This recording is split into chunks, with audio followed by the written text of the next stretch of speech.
नमस्कार मित्रों, मैं एडवोकेट संजय कुमार शर्मा। आप देख रहे हैं legal advice by Sanjay Kumar Sharma. अपने यूट्यूब चैनल पर मैं आपका स्वागत करता हूं। आज हम बात कर रहे हैं आईपीसी की धारा 307 और 308 की।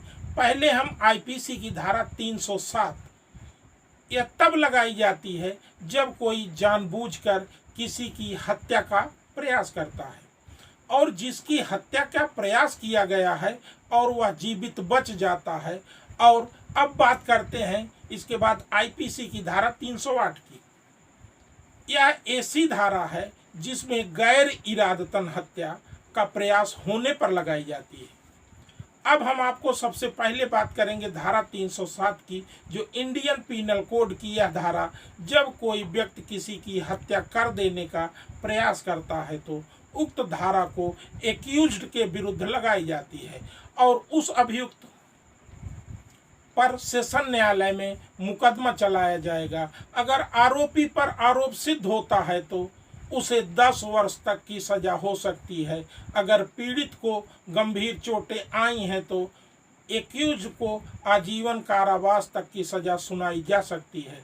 अब हम बात कर लेते हैं कि क्या अभियुक्त को जमानत मिल जाएगी।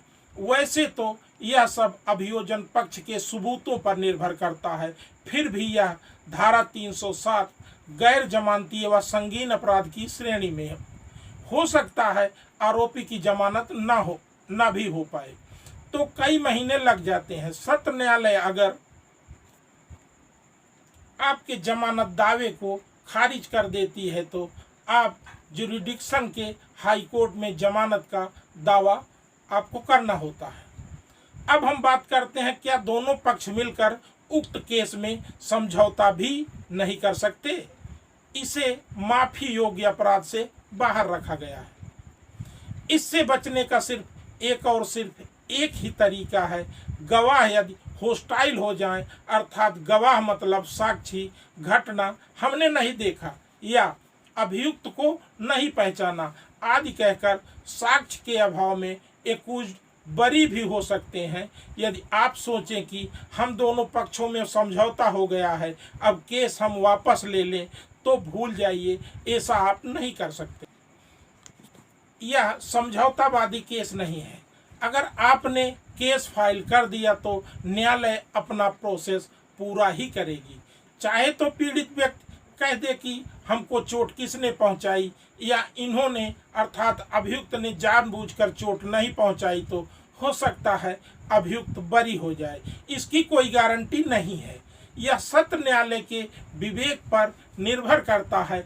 अब हम बात करते हैं आईपीसी की धारा 308 की, जो गैर इरादतन मतलब अनजाने में हत्या का प्रयास करने पर रोपित की जाती है। अगर कोई व्यक्ति अनजाने में गंभीर चोट पहुंचाता है तो उसकी मृत्यु का कारण भी बन सकती थी। उस मामले में अभियुक्त को 3 वर्ष से लेकर 7 वर्ष तक के कारावास की सजा हो सकती है, दोष सिद्ध हो जाने पर।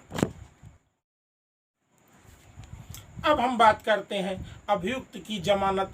अगर पीड़ित को ज़्यादा ही गंभीर चोट है तो यह कोर्ट के ऊपर है कि आपको कितने दिन में जमानत मिल पाएगी। इस अपराध का ट्रायल सेशन न्यायालय में ही चलेगा, अर्थात यह समझौतावादी मामला नहीं है। दोनों पक्ष दावा करने के बाद सुलह नहीं कर सकते और न ही मुकदमे को वापस ही ले सकते हैं। अब बात करते हैं दोष सिद्ध हो जाने पर सजा 3 वर्ष की हो सकती है।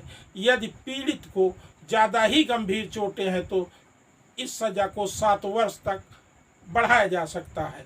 साथ ही जुर्माना भी होगा। अगर आपको कोई कंफ्यूजन है तो कमेंट बॉक्स में जाकर पूछ सकते हैं। कृपया लाइक करें, शेयर करें।